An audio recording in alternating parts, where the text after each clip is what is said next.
Les grands dossiers de l'actualité. Le grand dossier de l'actualité. La forêt n'est pas à vendre, c'est le grand cri de cœur de notre préfet des régions, préfet du département d'Abbeville qui s'insurge. Alors, véritablement s'insurge contre ces ventes frauduleuses de nos forêts. Il l'a prévenu, notre forêt, nos forêts ivoiriennes ne sont plus à vendre ici dans le pays Abaye-Krobo. Autant dire que la vente de la forêt reste plus que monnaie courante dans le pays Abaye-Krobo. Aussi, allons dire tout simplement que c'est la gangrène, mesdames et messieurs, qui ronge comme un cancer le couvert forestier ivoirien dans le pays Abaye-Krobo. Et c'est ainsi que le préfet des régions vraiment ahuri de voir que des hectares et des hectares de forêt sont vendus. Le même préfet qui voit que nos villes s'étendent à perte de vue, disons ça comme ça, avec des espaces verts non exploités qui désormais deviennent des brousses, des colonies des reptiles. Alors notre préfet des régions, préfet du département d'Abbeville, M. Seydou Koulibaly, qui s'insurge contre ces pratiques qui tiennent selon lui de l'inconscience, alors, mesdames et messieurs, prévient. La forêt n'est pas à vendre et aussi il prévient que tous ces vendeurs se retrouveront devant les tribunaux avec ceux avec qui ils ont vendu ces forêts pour répondre de leurs actes. Mesdames et messieurs, voilà, alors c'est le grand dossier de ce jour, le dossier de ce jour, de ce mercredi 13 avril de cette année 2022. Maintenant, si vous avez des complicités entre vous, vous ne nous dites pas ces complicités-là. Hein? Quand vous allez donner des papiers à des individus pour dire que nous ne faisons pas notre travail. Vous voyez le résultat, c'est que ça fait. Vous êtes en train de détruire la forêt.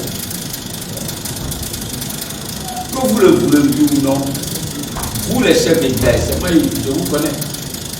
Ça, c'est des fautes lourdes, les chefs. C'est des fautes lourdes. C'est des fautes pour lesquelles je dois vous relever. Je vous soutiens. Parce que, en aucun moment, mais vous ne pouvez pas, vous passez tout le temps à vous battre. Est-ce que je vais être chef? Est-ce que je ne vais pas être chef? Celui-là va être chef. Celui-là ne va pas être chef. C'est tout ce que vous avez fait. Pendant que le travail pour lequel vous vous êtes proposé est en train de se faire.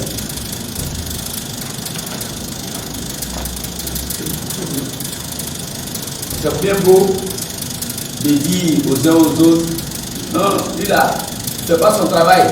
Si on va voir l'autorité, il ne fait pas ceci. Donc vous savez que je vous vois, quand vous avez dit, vous tous, vous quatre là, on se connaît très bien, on se parle. Quand je peux, je m'arrête pour vous saluer. Je vous connais, je connais vos quatre. Mais vous laissez la forêt être. Lui, c'est normal. S'il est venu trouver des chefs qui ne sont pas suffisamment responsables, il a fait ce qu'il fait. C'est mon intime conviction. Ce n'est pas la vérité, ce n'est pas la loi. Il est dedans, il est complice. Il est complice des destructions des forêts. J'ai dit, c'est l'intime conviction. Parce que quelqu'un qui veut rapprocher des populations, c'est une bonne chose. Mais quand tu rapproches d'un seul côté, tu ne parles qu'à un seul côté. Tout le monde regarde. Mais quelqu'un l'a appelé pour dire on détruit la forêt, on détruit les champs. Les champs de qui? Mais quand il est arrivé, même aller regarder les champs, c'est qui a été coupé. Mais un chef de village, forêt de Déobogué, il raconte aux forêts que moi, le préfet, je suis allé dans la forêt de Déobogué accompagner l'ambassadeur du Japon. Or, je ne suis même pas encore entré dans la forêt de Déobogué. J'ai résolu le problème de Déobogué. Parce qu'il y avait une difficulté dans la forêt classée de Déobogué. Il y a un village qui était là avant qu'on déclasse la forêt. Avec le président du conseil régional, on a rencontré le DG de la Chaux-de-Fort. On leur a dit, on ne peut pas les sortir de la forêt de Déobogué. Ils étaient là. Il faut leur faire une enclave pour qu'ils puissent rester, avoir leur culture, ils ne doivent pas aller au-delà. Mais il y a 2 semaines, une semaine, la soeur des fois vient de me dire qu'ils sont en train de sortir. On leur a invité. Parce qu'ils installent toujours. Mais le problème, c'est que vous vendez toutes les forêts. Vous vendez toutes les forêts. Je sais, les chefs ne veulent pas parler, mais ils savent qu'il y a des jeunes dans le village qui sont complices du travail. Vous le savez.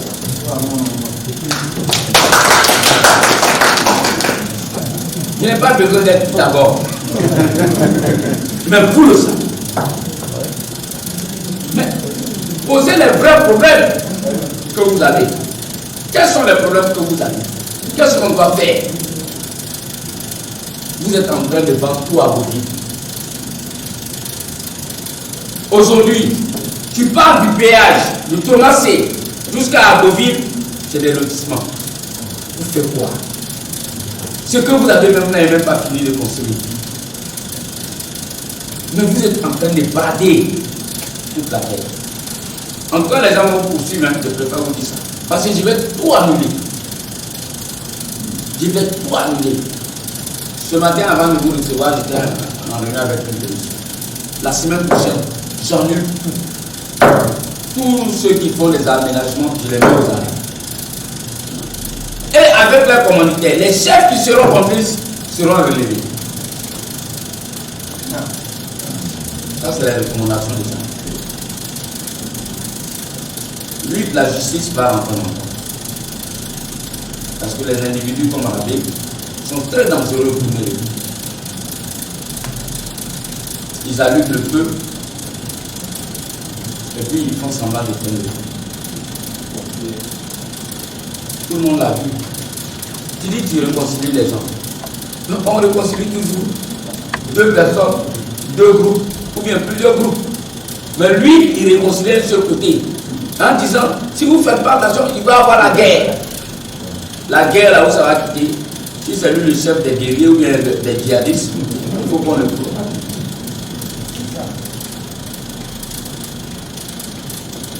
C'est pas bien. Moi d'abord les chefs, vraiment je suis pas pour. Vous-même vous voyez tout ce qu'on dit. Mais la lettre que vous avez eu à faire, qu'on voyait partout, pourquoi vous n'avez pas écrit monsieur le préfet? Il demande qui, levez la main, qui a dit monsieur le préfet, il y a ça. Mais je connais tous les petits problèmes que j'ai dans les villages, dans les quartiers à Pau, je connais.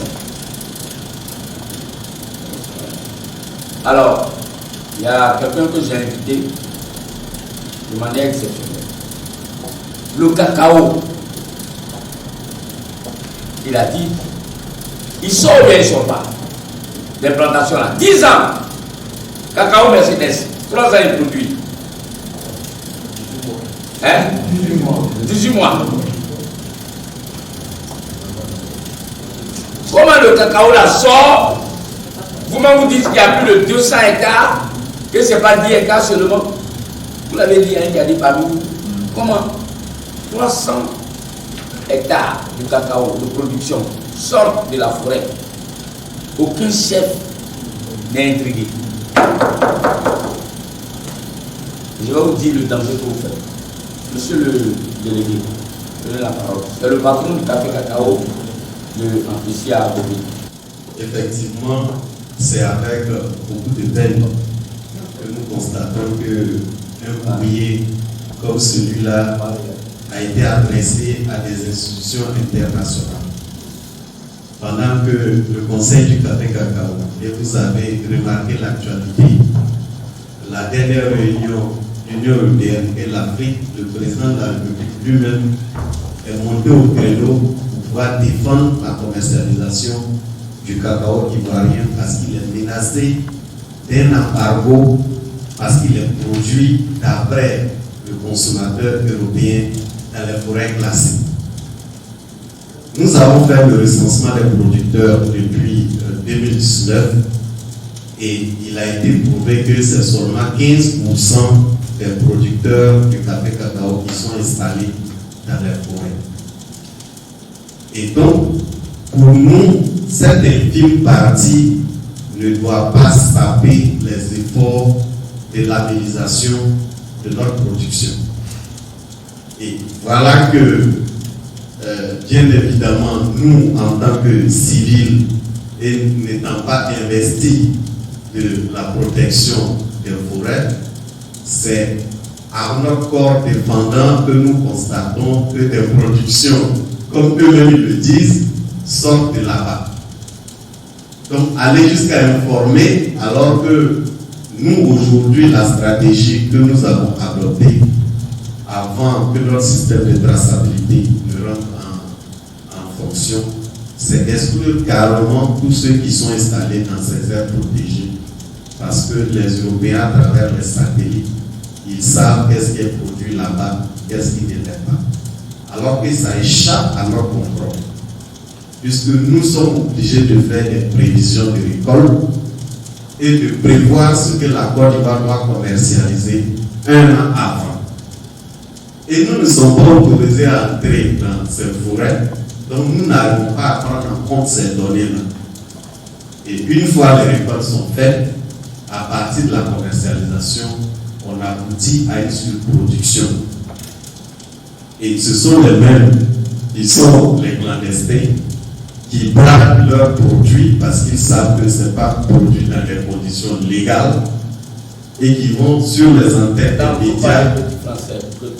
C'est eux qui vont sur les antennes des radios, télévisions pour dire que le prix n'est pas respecté. Et chaque fois qu'on va vers eux, il n'y a personne pour témoigner que nous. Ça là, c'est important. Est-ce que vous avez compris ce qu'il a dit? Qui a compris ce qu'il a dit? Non, je veux la population. Qui a compris ce qu'il a dit? Tout ce qu'il a dit là, vous avez compris ça? Oui. Bon, qui a compris? Qui peut me dire en français simple ce qu'il a dit? Sa dernière parole, il avait dit que souvent, on donne le prix, mais les prix ne sont pas respectés. Les prix ne sont pas respectés par ceux qui produisent dans la forêt. Pourquoi? Parce que comme ils sont illégaux, ils sont dans l'illégalité. Vous comprenez? Quand ils arrivent, ils veulent ce qui est leur produit. Voilà. Mais on fait une campagne, on fait une prévision de campagne. On dit, voici nos producteurs. On est en train de recenser tous leurs producteurs. Cette année, on pense qu'on doit avoir 2000 tonnes. N'est-ce pas? Et puis après, on a 2500 tonnes. Les 500 là, tout c'est quitté. Mais eux, ils braquent. Ils vont vendre à des prix en bas de ce qu'on demande. Parce qu'ils savent qu'ils ne sont pas dans la droite ligne. Donc, quand ils sont dans l'illégalité, ils vendent. Et après, ils vont dire oui, j'ai fait du cacao, voilà, on ne m'a pas payé au bon prix, on m'a payé en dessous. Mais en même temps, il va continuer. Puis l'équipe est déjà venue pour regarder tout ça. C'est pas la même. Allez-y. Merci, mon gouverneur. Effectivement, le recensement de 2019, il a été fait et nous avons pu identifier plus de 900 000 producteurs de café et de cacao. Les producteurs, effectivement, en partenariat avec l'assaut des forêts, le ministère des eaux et forêts, qui sont dans les forêts classées, sont connus. Le système que nous sommes en train de mettre en place, c'est qu'à partir de la campagne prochaine, ils ne pourront plus vendre leur cacao. Parce que chaque producteur aura un code, il aura une carte, et nous avons géolocalisé vos plantations. On a pris GPS, on a pour mesurer. Ceux qui sont dans cette partie-là, quand on va vous mettre dans la machine, ils vont rejeter. Finalement, c'est la solution que nous avons trouvée pour ne pas que ceux qui sont dans le domaine rural puissent être pénalisés par les clandestins. Puisqu'on est menacé d'embargo, et nous devrons rassurer le consommateur que le cacao qui est produit n'est pas le cacao qui provient des forêts classées. Voilà ce que je voulais préciser et que nous sommes obligés de trouver un tel système parce que malgré les efforts de tous les démembrements, il est difficile qu'on ait des informations fiables. Merci beaucoup. Vous avez vu le danger qui aujourd'hui nous guette. Est-ce que vous voyez le danger? Mais si l'État n'a plus les moyens, comment voulez-vous plus développer? Au jour d'aujourd'hui, on est tous heureux quand on rentre à Yakoba. C'est une belle petite ville. On est heureux quand on arrive à Yakoga. On est content. On se tape la poitrine. On est fiers d'être au Guinéga avec. Quand on arrive à Petit Yako, c'est la même chose. C'est la joie. C'est des villages modernes qui sont sortis de terre. Grand Yako, on est en train de faire une petite capitale. Bientôt, c'est le centre de santé qu'on va terminer, bien équipé. Le collège de proximité, l'année prochaine, on ouvre. Mais tout ça, c'est de l'État. C'est de l'argent, du travail, des populations qu'on prend pour le faire. Mais si vous installez des gens dans la forêt classée, si vous-même vous contribuez à détruire ce qu'on a de précieux,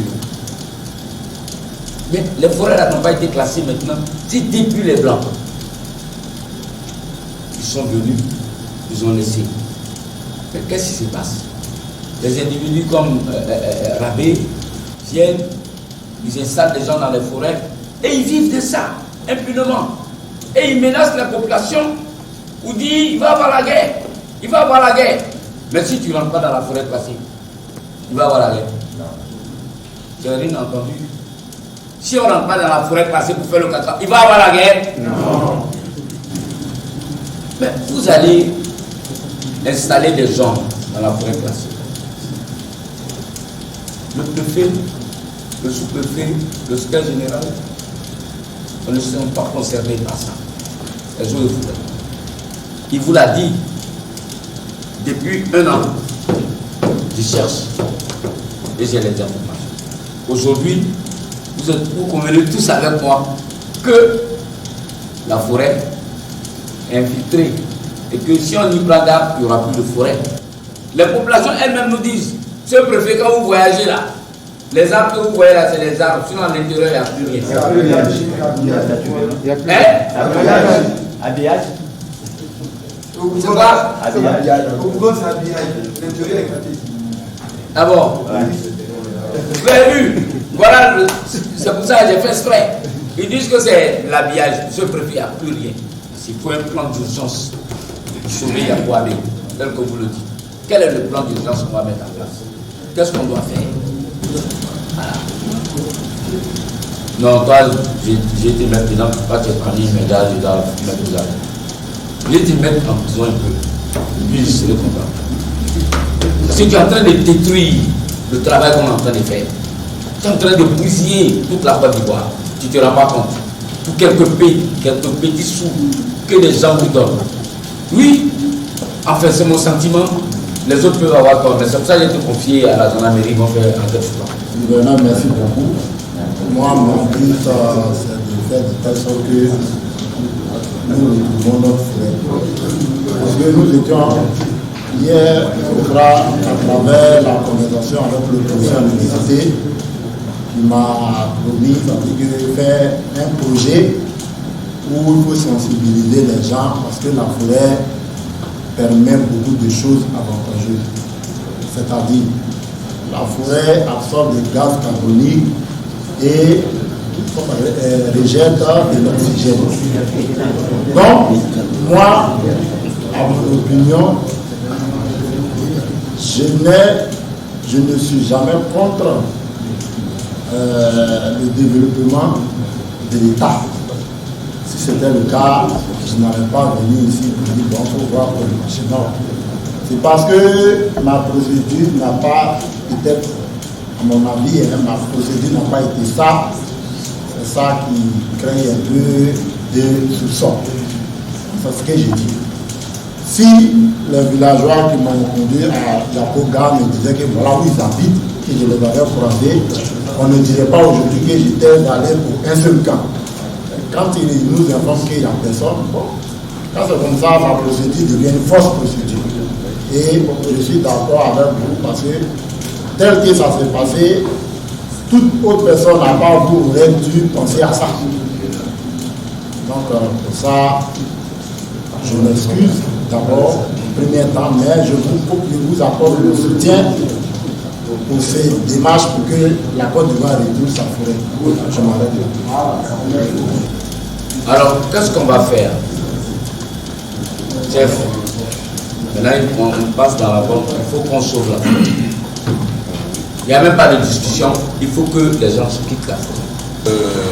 Quelle est votre idée là-dessus? Allez-y, simplement. L'idée est que il y a des agents qui sont assermentés et qui peuvent pénétrer des forêts classées.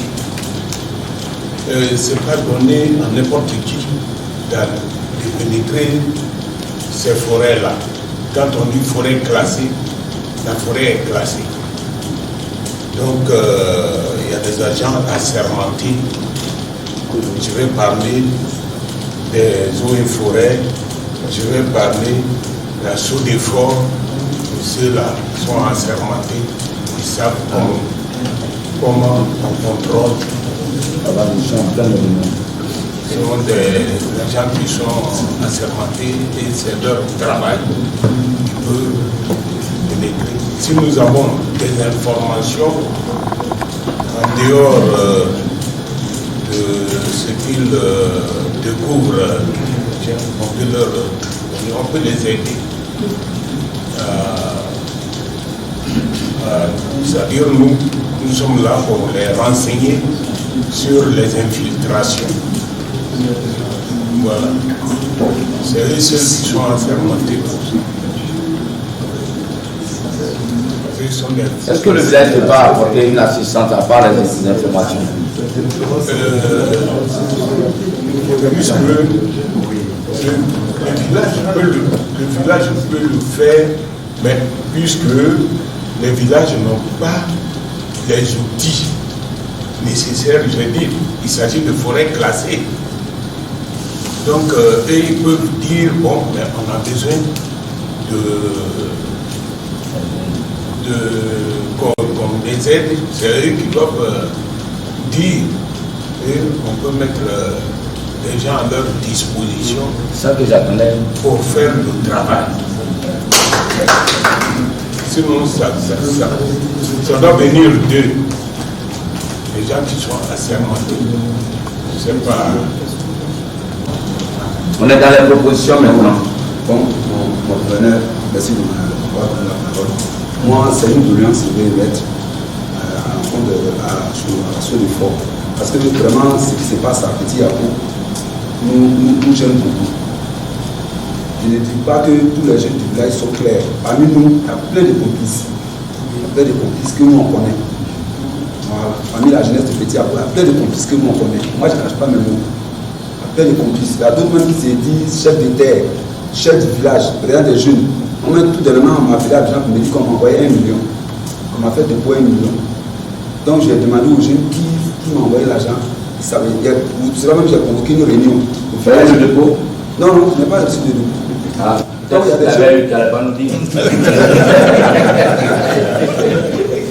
Donc je demande à la Sodefort, à mon gouverneur de nous laisser une opportunité d'aider la Sodefort à libérer notre forêt. Vraiment, nous sommes là. Non, maintenant là, je ne suis pas en chose. Il faut qu'on soit clair. Le chef qui dit les agents sont assermentés ne peut pas entrer, donc il faut qu'on peut trouver des personnes pour les aider. Déjà, ça veut dire que les jeunes du village, on veut voir comment ils peuvent appuyer la Sodefort et tout le monde le faire. Pratiquement, comment ça va se faire? Tout à l'heure, les spécialistes vont dire ce que vous allez faire, on va prendre ça. Oui, voilà. Déjà, les grandes décisions, on va les faire. Comment ça va se faire? On va se réunir. C'est mon idée là-dessus déjà. Sinon, il y a les complices qui sont là. Mais les complices, si vous ne nous les dénoncez pas, on va les dénoncer. On va les dénoncer. Moi, je les connais. Voilà, il y a des gens, il y a un jeune qui a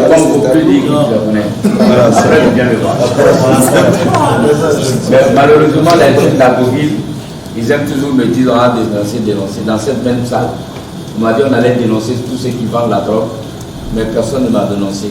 Mais on a mis quand même, malgré tout, on s'est mis au travail, on a pris quelque chose. J'espère vous faire confiance que vous allez venir me donner des voilà. Réaction, comment on va faire pour gérer la forêt correctement? Vous allez être libre, réfléchissez, je ne vous donne pas court terme, long terme, je vous laisse. Comment vous voulez qu'on gère? Et nous, on va avancer. gouverneur, vraiment pour mieux gérer. Tout à l'heure, le colonel Boisseau de Fort a déjà tout déballé. Il a bel et bien dit que c'est la jeunesse de Petit Yapo. Et effectivement, c'est la jeunesse de Petit Yapo et de Yapopa connaît la forêt comme leur poche. Parce que les agents de ciseaux qui sont ici, c'est vrai, ils connaissent, c'est leur domaine, mais ils ne maîtrisent pas la forêt. Mais la jeunesse de Petit Yapo et de Yapopa maîtrise la forêt comme leur poche. Donc avec cela, et les patrons, je pense bien qu'on pourra sauver la forêt. Mais qu'est-ce qu'ils font? Ils maîtrisent. Oui, ils connaissent. Vous pouvez même les attacher les yeux, jeter, il suffit d'enlever la bande, ils vont vous dire voilà, ils sont dans telle machine, et puis ils sont partis. Hein. Ils connaissent.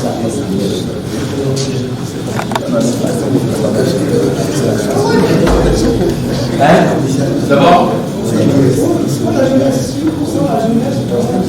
Mais la jeunesse, on va les faire comment? On va les prendre comme des militaires, comme on va les prendre, ils ne sont pas militaires. Mais c'est le patron qui a dit la jeunesse. Comment on peut faire? Vraiment, il faut qu'on se parle. Les mamans, vous êtes là. Moi, ma proposition, les deux passages qui mènent la grande forêt, un, c'est sur dans le village de Yapopa, et puis Petit Yapo. La nuit, nous dormons tous. Et c'est là, les infiltrés passent pour transporter leur colis et ils rentrent dans la forêt. Par là encore, on nous organisait avec le concours du président des jeunes, celui qui maîtrise sa jeunesse, d'une manière polie, voir comment il faut filtrer les entrées et puis les sorties nocturnes. Ça, c'est ma proposition. C'est avant de dire qu'il est rentré, il faut empêcher d'y entrer. C'est ça.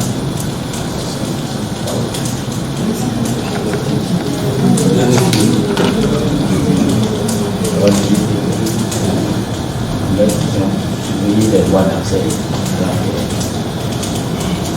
Ok? C'est bon? Ici. Allez-y. Je m'appelle Kofi Ejel, je suis de Petit Yapo. Monsieur le gouverneur. Mon ami là? C'est pas toi. Allons-y. Nous les jeunes de Petit Yapo, nous sommes motivés à aider la SODEFOR à libérer cette forêt. Nous ne demandons pas un sou. Nous voulons travailler de notre propre volonté. Parce que la forêt nous tient à cœur. Donc on veut aider la SODEFOR à libérer la forêt. Non, ça j'appelle ça un peu pieux. Tu as demandé dans cette salle, il n'y a pas un seul qui veut aujourd'hui. Devant moi, tu avais dit que j'ai gardé la forêt. Il n'y a pas un. Comment on va le faire? Ce que vous dites là, qu'est-ce que vous m'en écoutez? Ça, ce que vous avez fait déjà, c'est une très bonne chose. Votre feu là, c'est bon. Donc, dans la pratique là, comment vous allez aider à faire ce travail? Quelle est votre idée? Par exemple, quelqu'un a proposé qu'il y a une piste d'entrée. Donc, cette piste-là, il faut la surveiller à tout moment pour voir qu'est-ce qui va se passer. Nous allons aider la SODEFOR à couper toutes les plantations qui sont illicites, qui sont dans la forêt classée. Avec quoi? Avec la machine. Raser tout. Raser tout. Il n'y a pas de problème. Raser toutes les plantations qui sont dedans. Autre proposition. Monsieur, tu vas aller dire au monde entier que c'est le préfet même qui veut la guerre ici.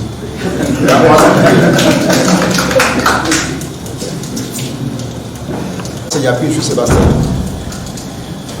Malgré toutes les tentatives pour arrêter les jeunes qui viennent de là, peut-être pour venir s'aimer leur cacao là. Parce qu'on sait que c'est de là-bas ils viennent, puisqu'on en a attrapé plusieurs. Ah bon? Oui. on en a attrapé plusieurs et eux tous ils ont dit, la plupart quand on leur pose des questions, ils sont notables. La plupart quand on leur pose des questions, ils viennent de Lakota ou Yetivo. Mais là-bas, là, il n'y a pas de forêt. Ils disent que c'est leur patron qui les dit de venir ici. Donc, vous allez nous donner d'abord l'autorisation de les arrêter chaque fois qu'on voit qu'ils sont en train de venir avec les fers. Ils viennent avec, ils mettent ça dans des bidons de 25 litres, dans des sacs. En tout cas, ils viennent avec beaucoup. Et ils retournent aussi avec ce qu'ils viennent sécher pour aller vendre. Donc, si vous donnez l'autorisation, nous, on va les attraper. Parce qu'on a attrapé beaucoup, hein, mais on ne sait pas comment ils s'arrangent et puis on les laisse. Voilà, parce qu'il y a un même qui est venu nous dire que tout ce que vous êtes en train de faire, c'est zéro. Ils vont nous prendre, ils vont nous laisser. Donc c'est ça qui est un peu notre inquiétude. Mais nous, si nous donnons l'autorisation, si vous voulez même qu'on les attache pendant des jours là-bas, nous on est prêts pour le faire. On va respecter ce que le droit de l'homme dit quand même. Je vous donne l'autorisation de faire échec à toutes ces tentatives. Parce que vous avez vu ce que le dire. Il y a 2 semaines, l'Union européenne est venue à Azadi. Vous venez voir réellement si on n'a pas de plantation dans la forêt. Ils sont venus, même moi-même le préfet, je n'ai pas participé à la visite. Parce qu'ils venaient se rendre compte de la réalité. Voyez-vous, on a déjà dit que les gens, quand ils ne peuvent pas, ils nous menacent. Ils disent que notre cacao, ils ne veulent pas. Et si on n'arrive pas à vendre notre cacao, c'est un danger. 2 ou 3 personnes font du cacao pour vivre, mais toute la Côte d'Ivoire vit de ce cacao. Or, l'une des conditionnalités, c'est ça. Il ne faut plus que dans la forêt, là, il y ait du cacao dedans. Voilà. On doit protéger. Donc, il faut que nous tous, on doit s'engager. On va s'engager. Puis on va regarder. Mais je vais écouter tout le monde d'abord. Puis ensemble, on va faire des résolutions, des recommandations. Le comité est déjà convenu. C'est les responsables des candidats, les présidents du jour, et tout ça. On va mettre ça. Et puis, tous on va regarder. La vérité va sortir. Si on attrape des gens et qu'on les relâche, tout le monde saura. On ne pourra pas dire, voilà. Donc, il faudra qu'on travaille. Puis maintenant, les forêts, là, il faut les détruire. Les champs, là, il faut les détruire. À partir de maintenant, s'il n'y a plus de champs, il n'y aura plus de cacao dedans. Mais, je vous laisse la parole pour le moment. Les grands dossiers de l'actualité.